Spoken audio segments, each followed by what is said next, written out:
Soy Héctor Mangini, pertenecí a la compañía de comunicaciones 7 en la Liguria, Chaco. Nos interesa saber cómo fue el momento en el que los convocaron, en el que les dijeron van a la guerra. Bueno, no sé, yo estaba en mi casa y viene mi mamá y me dice, bueno, ahí te buscan. Salí, había un policía con un telegrama que me pedían o me intimaban o me ordenaban que me presente en lo inmediato al cuartel. Así que me presenté y bueno, ya no volví a salir otra vez. Hacía poquitos días yo estaba de baja, así que me presenté y ya me armaron.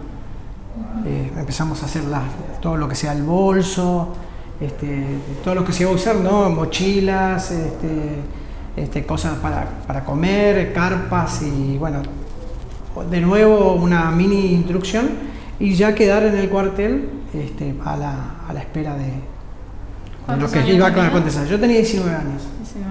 ¿Y cómo te preparaste? ¿Qué pusiste en ese bolso para ir a combatir? Bueno, nosotros teníamos lo que es el patriotismo, ¿no? Nosotros estábamos muy entusiasmados, no pensábamos en nada. Quienes sufrían eran nuestros padres, pero no pensábamos en nada. Nosotros estábamos ahí entusiasmados que íbamos a cumplir y nadie quería quedar afuera. Así que cuando eligieron a los soldados que iban a ir en forma aleatoria, digamos, no es que porque uno era mejor que el otro, sino que eligieron,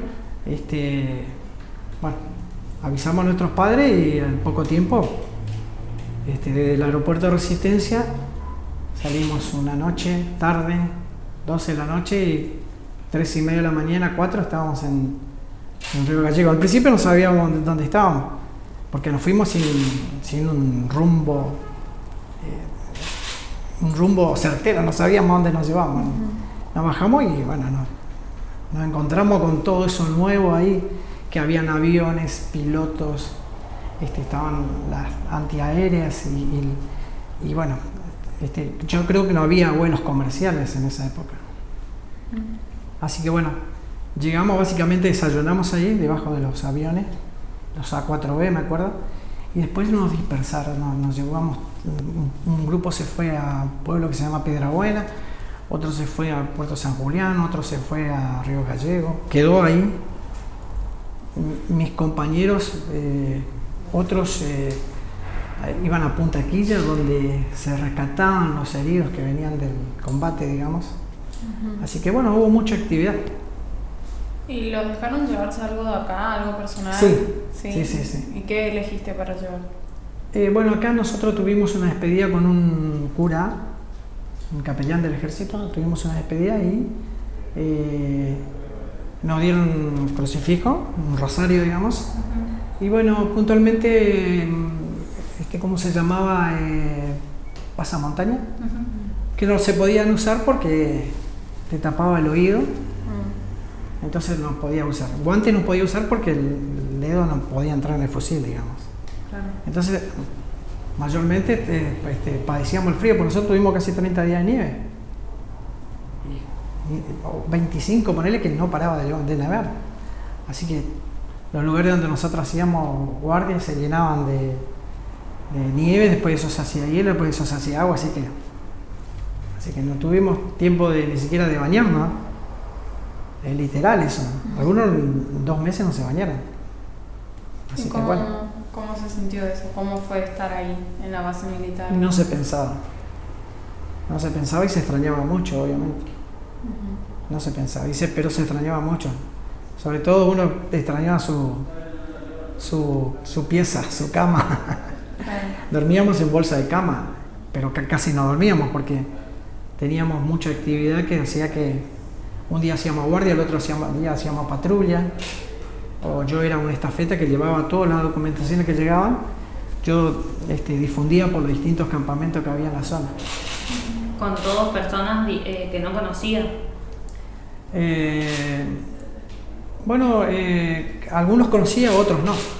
Los que no conocía son las personas donde yo llegaba con los documentos, digamos, de madrugada llegaba con la documentación y me devolvían esa documentación y yo lo devolvía a a la central, digamos, porque en el sur operaban muchos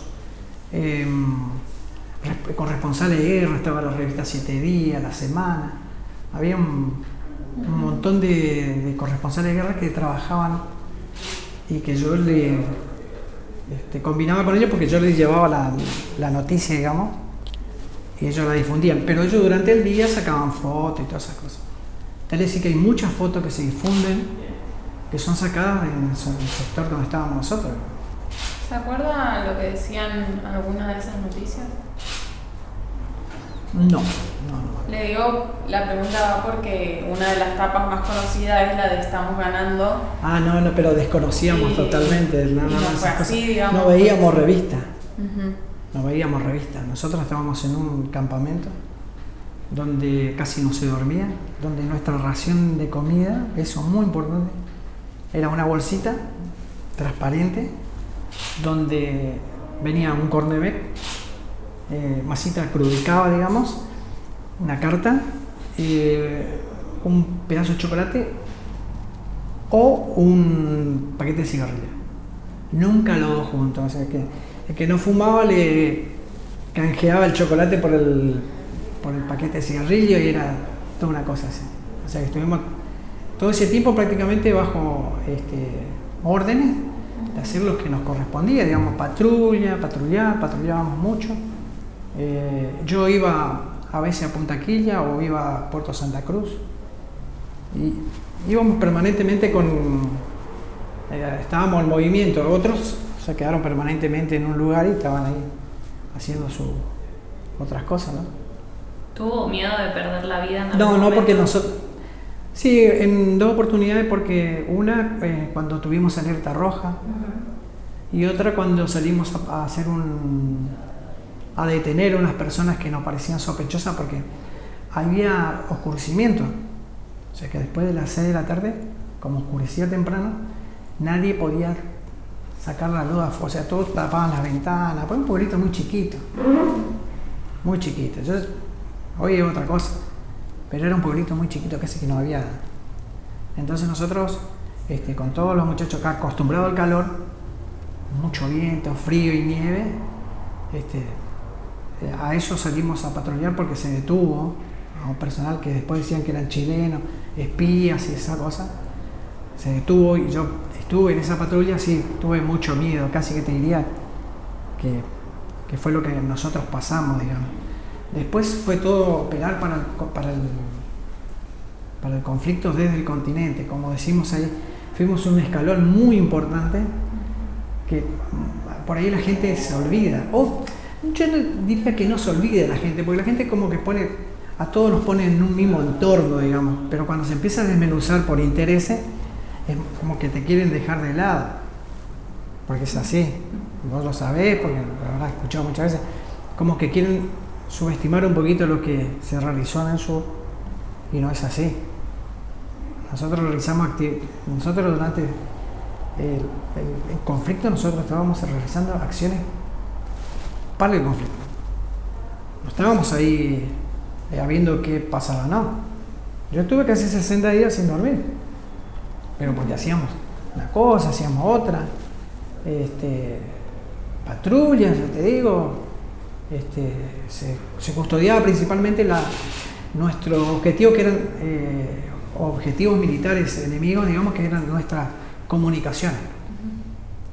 O sea, nosotros estábamos con una parte importante de comunicación en ese sector y era lo que nosotros teníamos que resguardar, porque en un conflicto lo más importante es la comunicación.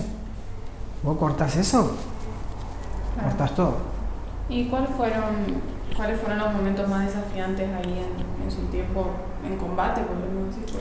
No, porque nosotros no tuvimos combate directo con el enemigo, como no lo tuvieron el 80% de quienes estuvieron en Malvinas, digamos.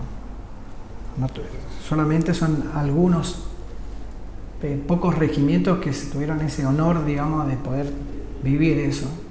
El resto se replegó a Puerto Argentino, lo cual no iba a ser jamás bombardeado porque había civiles. Entonces, una tropa argentina en Puerto Argentino estaba como protegida, porque estaba entre los civiles ingleses, digamos, porque son ingleses los Kelper. Ellos se autodenominan ingleses, entonces ellos estaban ahí. Entonces no lo iban a bombardear a ellos. Entonces, las batallas se dieron en 3 o 4 regimientos allá a las afueras, en cual ahí sí hubo combates bravos, ¿no? Que nosotros no lo vivimos. O sea, nosotros tuvimos nuestro rol en el continente. Sí. ¿En su rol tenían tiempo libre? No. ¿No tenían? No. ¿Tenían algún tiempo para escribirle a los padres? Sí. Quizás Sí. hacían A la noche, sí. por carta. Sí.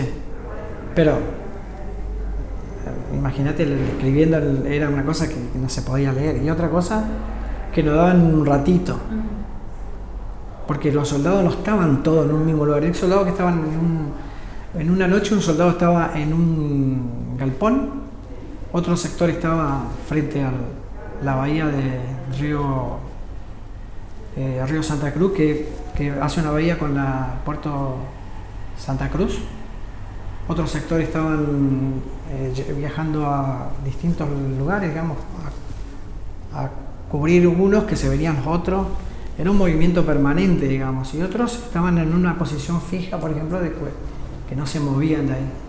Pero yo particularmente y muchos de nosotros estábamos permanentemente en movimiento, haciendo cosas. ¿Y pudieron recibir cartas? Sí, recibíamos. Y era lo más sagrado, pero no recibíamos cartas de nuestros familiares. Nunca recibí la carta de un familiar, yo recibía cartas de otros.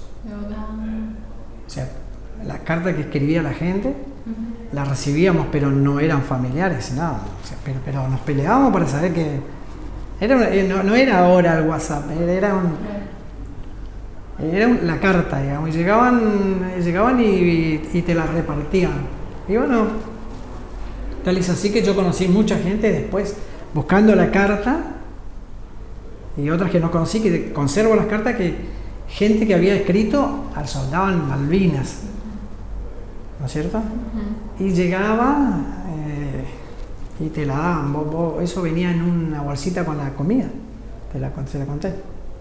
Entonces, bueno, uno tenía algo para leer, digamos. ¿Se acuerda alguna de esas?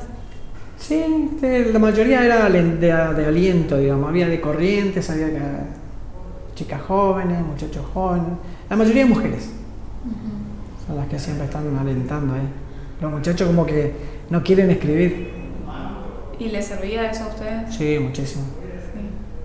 Porque acortaba un poquito la cosa. Lo que yo viví, también lo vivieron otros. Vivieron todos los que fuimos allá, así que cuando nosotros hablamos creo que tenemos todo el mismo sentimiento. Algunos lo expresan, otros no. Pero bueno, así es. ¿Usted se acuerda cuándo fue que volvió? Sí, volvimos un 1 de julio del 82. ¿Y cómo fue la vuelta? Y la vuelta fue traumática porque los aviones el aeropuerto acá estaba colapsado.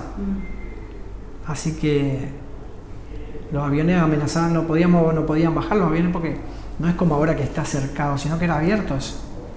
Entonces, bueno, se lo pudo sacar a la gente para afuera un poco porque si no salían a la pista.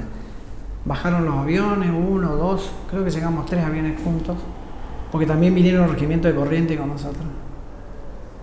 Usted nos mencionó que durante su experiencia y su trabajo murieron 17 soldados. Sí. ¿Nos puede contar qué pasó? ¿Cómo fue eso? Bueno, eso no pasó en nuestro sector, sino pasó en Caleta Olivia.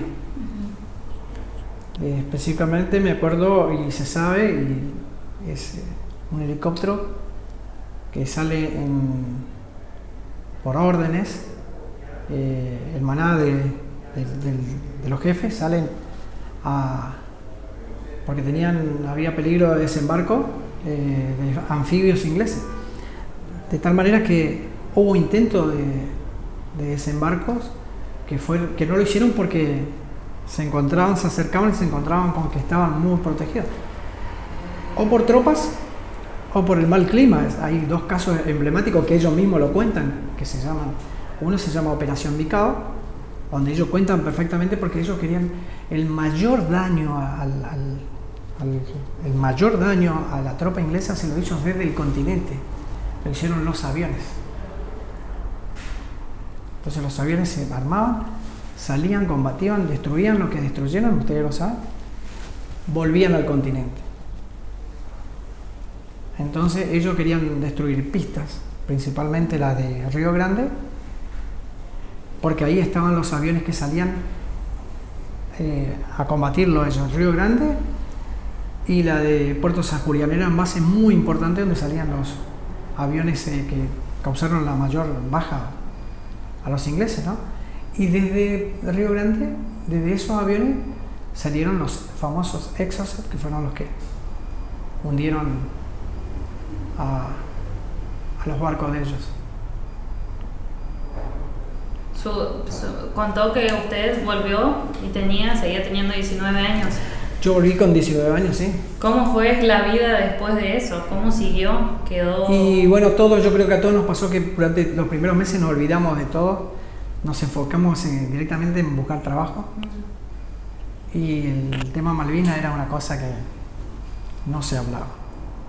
¿Cuándo se volvió a retomar? Empezó mucho después a retomar y se empezaron a armar los distintos grupos, grupo este, grupo aquello, y empezaron a armar diferentes grupos, agrupaciones para protestar por un reconocimiento, digamos.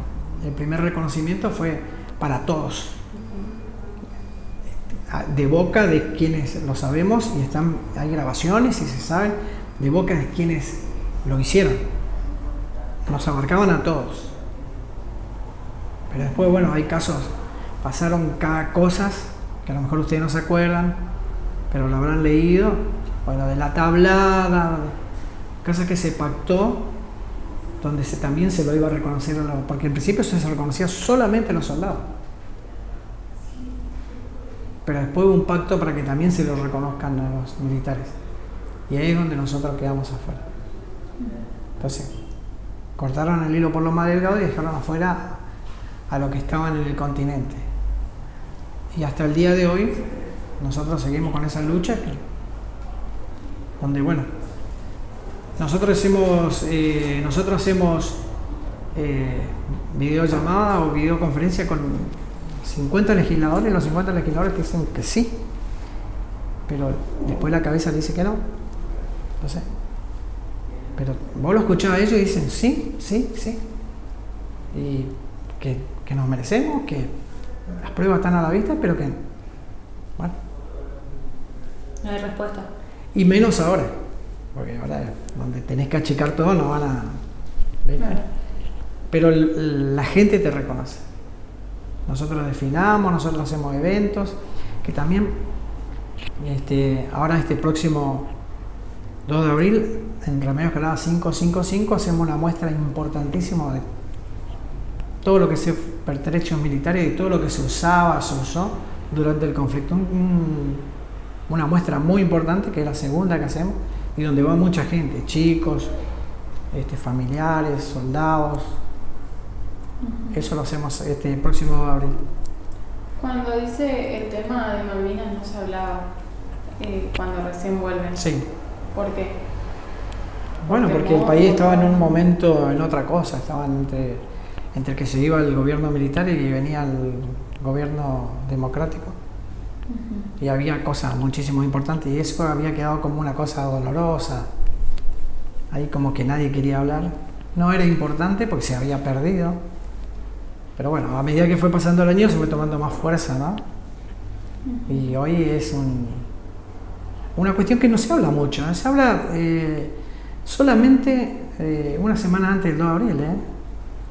Eso, la pelea, el hablar y el hacer es más entre nosotros los ex soldados, que hay una grieta, pero entre nosotros solamente se habla. Pero ustedes lo van a notar que tampoco da para hablar todo el año, ¿no? Pero no es una cosa que ahora se va a hablar de acá hasta el 2 de abril. Acuérdense, entre abril esto se paró. ¿Podemos saber cuál es esa grieta que hay entre los soldados? Es una grieta que hay entre los que estuvieron en Malvinas y los que estuvieron en el continente. Es una grieta muy grande que ha desunido familia, que ha desunido amigos, que ha desunido hermanos. una grieta enorme, que también las hay con los que estuvieron en el continente y con los que quedaron en los cuarteles, es la verdad. Y cuando usted volvió, dijo, lo primero que hicimos fue buscar trabajo. Buscar trabajo, sí. ¿Consiguió? ¿Cómo Sí. volvió a su vida? Y a nosotros nos daban un certificado donde como una carta de presentación para presentar en los diferentes lugares donde constaba que nosotros habíamos ido a servir la patria. Es decir, que todos los certificados que nos daban hablaba de nuestro servicio a la patria. Y después el Estado se encargó de agruparlo a todo y darle trabajo a todos los que buscaban, ¿no? Que la mayoría trabaja en el Estado. Esto que nos mencionaba de antes de ir, que era una emoción patriótica, un entusiasmo. Cuando volvieron, ¿eso estaba? ¿Se sentían héroes o cómo se sentían cuando...? Al principio sí. Y después se empezó a desmenuzar, inclusive íntimamente hay también un conflicto entre los que estuvieron en Malvinas, digamos. Bueno, yo pertenecí a un regimiento que estuve enfrente y ustedes estuvieron en un galpón en Puerto Argentino. Entre ellos se reniegan, digamos. Y bueno, es una cultura argentina, ¿será? No sé, o del ser humano, digamos, de querer no soportar de que si yo corrí más que vos. Entonces, bueno. Y esa es una cosa que encima avalado por ciertos políticos que después nos abandonaron, ¿no? La misma política que te pidió que vaya a defender, después solamente se prende de una parte y se olvida de la otra, pero cada vez es más fuerte el conocimiento de la gente. ¿Ayudó la canción Los Pibes de Malvinas que jamás olvidaré? Ayudó a lo mejor a los jugadores de la selección, ¿no? Porque creo que está más enfocada al fútbol, ¿no? ¿Y los invitan a ustedes a dar charlas sí, o lo que sean las escuelas? Sí. Vamos a hacer charlas en la escuela. Nos invitaron ahora para hacer nuestro muestrario en diferentes localidades del interior y nos invitan a desfilar. El gobierno de las provincias nos reconoce con una pensión, nos reconoce con una mutual y una contención a través del IPRODICH a la mayoría de nuestros compañeros. ¿Y cuál es cuando ustedes dicen que quieren la veteranía completa, puede ser que es el término, cuál es la lucha, qué es lo que se pretende alcanzar? Queremos alcanzar justamente lo que a nosotros nos corresponde. Nosotros estuvimos incluidos al principio, en las leyes madres, nosotros estuvimos incluidos. Pero cuando se reglamentó, nos dejaron afuera. Fue una cuestión de presupuesto. Porque lamentablemente se priorizó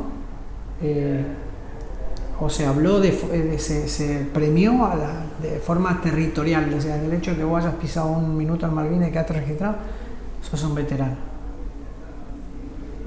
Y se olvidaron de la forma de todos aquellos que operaron en el continente, no solamente en el continente, sino en algunos buques, y a eso se los castigó, se lo dejó afuera. Después fueron modificándose algunas leyes porque, claro, al principio los pilotos quedaron fuera del reconocimiento, entonces agregaron también los pilotos. Y a posteriori agregaron también algunas embarcaciones como lo del Belgrano, porque el Belgrano no pisó Malvinas, el Belgrano estuvo fuera de la zona de exclusión. Así que bueno, puntualmente es eso, pero todos fuimos parte del conflicto.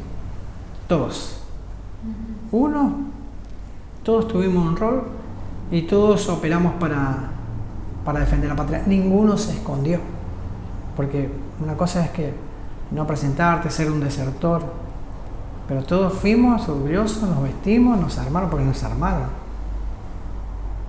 Y subimos al avión y fuimos a ver qué pasó. Teníamos un orgullo de aquello, así que lamentablemente después te das cuenta que no sé de qué sirvió, ¿no? Tantas muertes y tantos chicos